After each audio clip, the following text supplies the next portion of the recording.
Pakistan Peoples Party General Ayub کے martial لا کے بعد بظاہر سوشلسٹ نظریات کی حامی ایک اہم سیاسی جماعت کے طور پر 1967 میں وجود میں آئی۔ پارٹی کے چیئرمین ذوالفقار علی بھٹو کی پرکشش شخصیت اور عوامی انداز ایک ایسے پاکستان کے لیے بالکل نیا تجربہ تھا جو نہ صرف فوجی آمریت کے تلخ دور سے گزر رہا تھا بلکہ ملک کا ایک بڑا حصہ ریاستی پالیسیوں سے سخت نالا تھا۔ شروع سے وہ افراتفری چاہتے تھے، وہ یہ نہیں چاہتے تھے کہ الیکشن کے ذریعے سے فیصلہ، تقریروں میں بھی یہ کہا تھا کہ ہم کچھ فیصلے کا، ہم کوئی ووٹ کا انتظار نہیں کریں گے۔ 1970 کے الیکشن میں مغربی پاکستان میں شاندار کامیابی کے بعد پیپلز پارٹی پاکستان کے اس حصے کی مقبول اور نمائندہ جماعت بن کر ابھری۔ مجیب الرحمان کی عوامی لیگ سے سمجھوتا نہ ہونے اور بنگلہ دیش کی علیحدگی کے بعد پیپلز پارٹی نئے پاکستان کی سیاسی امنگوں کا مرکز بن گئی۔ 1970 سے 76 تک پیپلز پارٹی کا یہ دور جہاں ملک میں ایک نئے سیاسی کلچر اور جمہوریت کے لیے یاد کیا جاتا ہے، وہیں ذوالفقار علی بھٹو نے اسی دور میں بہت سے متنازع فیصلے بھی کیے، مثلاً بلوچستان میں قوم پرست جماعت نیب کی حکومت کو برطرف کرنا اور وہاں فوجی آپریشن کرنا اور قادیانیوں کو اقلیت قرار دینا وغیرہ۔ اس دور میں پارٹی کے اہم رہنما مولانا کوثر نیازی اور ذوالفقار علی بھٹو کے درمیان بھٹو کو پارٹی کا تاحیات صدر بنانے پر شدید اختلافات پیدا ہوئے اور مولانا نے پارٹی چھوڑ دی، لیکن پارٹی کی تاریخ میں جو رہنما بھی اس سے الگ ہوئے وہ اپنی کوئی مضبوط جماعت نہیں بنا سکے۔ I'm not arrogant. I would hate to be arrogant or to consider myself to be arrogant. But certainly I am intolerant of certain stupid things. General Zia الحق کے مارشل لا کے بعد پیپلز پارٹی بڑے پیمانے پر زیر عتاب آ گئی اور پارٹی کے کارکنوں اور رہنماؤں کو جیلوں میں بند کر دیا گیا۔ خود بے نظیر بھٹو کو 5 سالوں تک قید میں رکھا گیا اور اس کے بعد انہیں علاج کی غرض سے باہر جانے کی اجازت دی گئی۔ 1986 میں بے نظیر بھٹو کی وطن واپسی پر پارٹی میں پھر سے جان پڑ گئی اور 1988 کے الیکشن میں یہ پارٹی ملک کی سب سے بڑی سیاسی جماعت بن کر ابھری، لیکن پارلیمنٹ میں معمولی اکثریت اور اسٹیبلشمنٹ کی طرف سے بہت سی رکاوٹوں کے باعث پارٹی کی حکومت 1990 میں ہی ختم کر دی گئی۔ بے نظیر بھٹو پر کرپشن کے الزامات لگے لیکن انہوں نے جدوجہد جاری رکھی اور 1994 میں پھر برسرے اقتدار آ گئیں۔ اسی دور میں بے نظیر بھٹو کے بھائی مرتضی بھٹو 16 برس کی جلا وطنی کے بعد پاکستان واپس آئے اور اپنی بہن سے شدید اختلافات کے بعد انہوں نے شہید بھٹو گروپ کے نام سے پیپلز پارٹی کا ایک اور دھڑا بنا لیا جسے کوئی خاطر خواہ کامیابی حاصل نہیں ہوئی۔ کراچی میں اپنے ہی گھر کے سامنے مرتضی بھٹو کی بظاہر ایک پولیس مقابلے میں ہلاکت کے بعد چند ہفتوں بعد ہی 1997 میں پیپلز پارٹی کی حکومت ایک بار پھر برطرف کر دی گئی۔ بے نظیر بھٹو اس کے بعد بہت عرصے تک ملک سے باہر رہیں اور ان کے پیچھے پارٹی کے کئی اہم رہنما جن میں آفتاب شیر پاؤ اور فیصل صالح حیات شامل ہیں پارٹی سے الگ ہو کر جنرل پرویز مشرف کی حکومت میں شامل ہو گئے۔ اکتوبر 2007 میں بظاہر جنرل پرویز مشرف سے ڈیل کے بعد بے نظیر بھٹو جب واپس کراچی لوٹیں تو لاکھوں کے استقبال نے ایک بار پھر یہ ثابت کر دیا کہ یہ پارٹی اب بھی پاکستان کی سب سے بڑی پارٹی ہے، لیکن انہیں 27 دسمبر 2007 کو راولپنڈی میں لیاقت باغ کے مقام پر ایک حملے میں قتل کر دیا گیا اور اب پارٹی کی باغ ڈور ان کے شوہر آصف علی زرداری کے ہاتھوں میں ہے۔ آصف زرداری کا سیاسی کیریئر تو 1987 میں بے نظیر بھٹو سے شادی کے بعد شروع ہوا، لیکن بے نظیر بھٹو کے قتل سے پہلے تک پارٹی قیادت میں ان کا قابل ذکر کردار نہیں رہا، لیکن اب حالات بدل چکے ہیں۔ بے نظیر بھٹو کو مار دیا گیا ہے اور کل تک ان کی قیادت میں چلنے والے آصف علی زرداری اب ان کی وصیت کے مطابق خود قائد ہیں اور کم سے کم اس وقت تک بھٹو خاندان کی سیاسی وراثت کے امین بھی ہیں جب تک بلاول بھٹو زرداری عملی طور پر قائد نہیں بن جاتے۔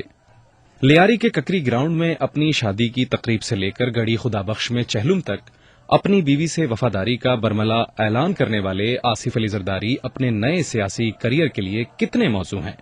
اس بات کا جواب رحیم بخش آزاد دیتے ہیں جو فیض احمد فیض کے شاگرد اور اردو، سندھی اور بلوچی زبان کے شاعر اور دانشور تو ہیں ہی، لیکن پاکستان پیپلز پارٹی کے اس پہلے دفتر کے بانی بھی ہیں جس کا افتتاح 1967 میں ذوالفقار علی بھٹو نے خود کیا تھا۔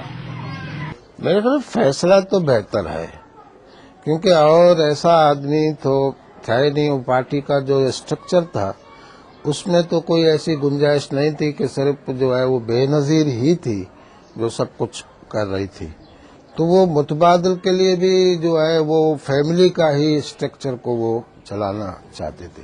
تو اس میں ظاہر ہے کہ آصف ہی ہے کہ وہ باقی کسی کو جو ہے جیسے ابھی مخدوم ہے یا دوسرے جو ہیں وہ اس کیلیبر کے لوگ تو ہیں، لیکن وہ اتنے بڑے طریقے سے کہ بھئی باقاعدہ پوری پارٹی کو پاکستان بیس پہ وہ کریں، اس میں تو اس وقت میرے خیال میں زرداری ہی ایک جو ہے شخص ہے کہ وہ اس کو لیڈ کر سکتا ہے.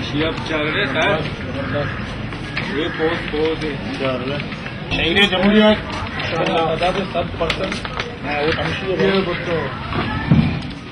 کیا پیپلز پارٹی سے ہمدردی رکھنے والے عام لوگ بھی ایسا ہی سوچتے ہیں؟ نہیں، مخدوم بہتر ہے آصف علی زرداری سے. کیوں؟ آصف علی زرداری تو باہر رہ چکے ہیں، ان کو زمینی عقائد کا پتہ نہیں، پاکستان کے حالات کا باہر رہ چکے ہیں. تو مخدوم امین کئی 8 سال سے پارٹی کو کنٹرول کر رہے ہیں، تو انہیں ہونا چاہیے، ان کا حق بھی بنتا ہے.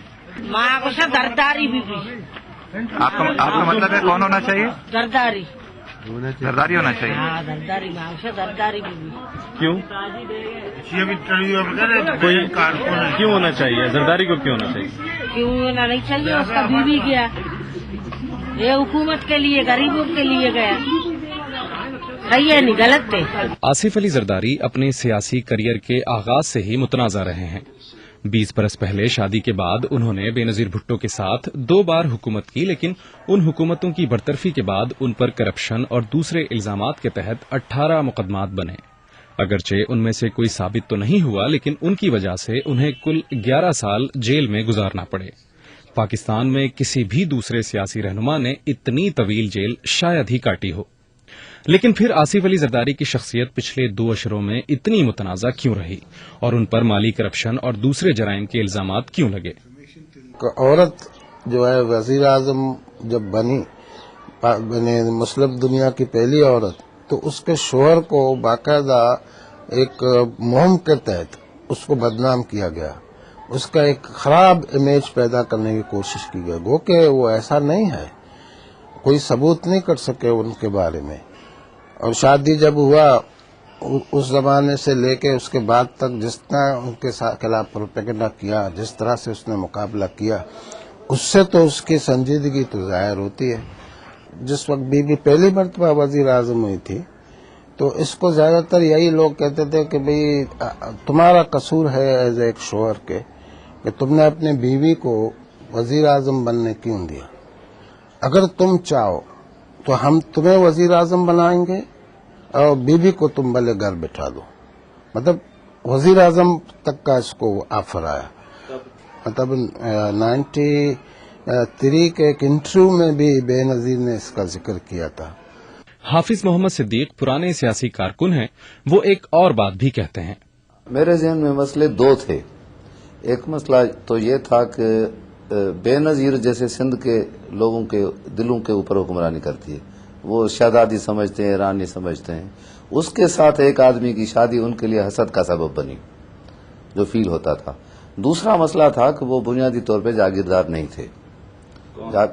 حاکم علی زرداری بھی، اور ظاہر اس کا بیٹا ہے، وہ جاگیردار نہیں تھے. تو اب جاگیرداروں کی پارٹی میں زیادہ تر پیپلز پارٹی تو جاگیرداروں کی پارٹی ہے، اس میں ایک ایسے آدمی سے شادی جو جاگیردار نہیں تھا، اس میں بھی وہ بھی ایک حسد کا سبب بنا. تو اب جیسے لوگ کہتے ہیں نا کہ اس نے کرپشن کی ہے، تو یہ تو اس زمانے جس زمانے میں ان کے پاس اقتدار نہیں تھا، اس وقت بھی ان کا گھر کراچی میں 2000 گز کا بنگلہ تھا. وہاں پر ہم نے جلسے اٹینڈ کیے ہیں جب وہ یہ نیپ میں ہوتے تھے اپنا حاکم علی زرداری صاحب. میں ان کے گھر پہ 2 مرتبہ جلسوں میں گیا ہوں، اچھے خاصے جلسے ہو جاتے تھے وہاں پر. خود پیپلز پارٹی کے اندر آصف علی زرداری کی قیادت کے بارے میں کیا رائے ہے؟ نہیں بھائی، میرا تو خیال ہے کہ پارٹی سرکلز میں تو کبھی بھی یہ سوال بھی نہیں اٹھا. جو ول ہے اس کے بارے میں بھی اور ان کے کو چیئر پرسن بننے پہ یہ حالانکہ ہم اتنے مشکل حالات میں اس وقت بیٹھے تھے جب CEC ملی تھی محترمہ کی شہادت کے 3 دن، لیکن بہت جلد ہی ہم اس کنکلوژن پر پہنچے کہ جو محترمہ کی ویل ہے اس کے مطابق آصف صاحب جو ہیں وہ کو چیئر پرسن بھی بنیں گے اور پارٹی جو ہے ان کی لیڈرشپ میں متحد ہوتے جائے گی. یہ تمام خدشات اور کوشچنس جو ریز کیے جا رہے ہیں وہ ان قوتوں کی طرف سے ریز کیے جا رہے ہیں جنہوں نے ہمیشہ بی بی کی موجودگی میں بھی پیپلز پارٹی کی لیڈرشپ کو کبھی نہیں مانا. اب بھی جو ہے وہ اس کی پاپولیرٹی کے خوف سے مختلف کوشچنس ریز کر رہے ہیں اور یہ پارٹی کی طرف سے کہیں بھی یہ کوشچن نہیں آیا. بے نظیر بھٹو کے قتل کے بعد 18 فروری کو ہونے والے یہ انتخابات اور اس کے نتائج شاید ان کی زندگی کا سب سے بڑا چیلنج ہو. دیکھنا یہ ہے کہ وہ اس سے کیسے نمٹتے ہیں. فیصلہ یہ ضرور کیا ہے کہ اگر پیپلز پارٹی میجورٹی میں بھی جیتتی ہے اس کے باوجود ہم سب دوستوں کو ساتھ لے کے چلیں گے. اس وقت پاکستان کو خطرہ اتنا ہے اور جو مجھے نظر آ رہا ہے اور جو ہماری پارٹی کو نظر آ رہا ہے وہ اتنے مسائل ہیں کہ اگر پوری قوم کو ہم نے ساتھ نہیں ملایا تو پاکستان کو بچانا بڑا مشکل ہو جائے گا.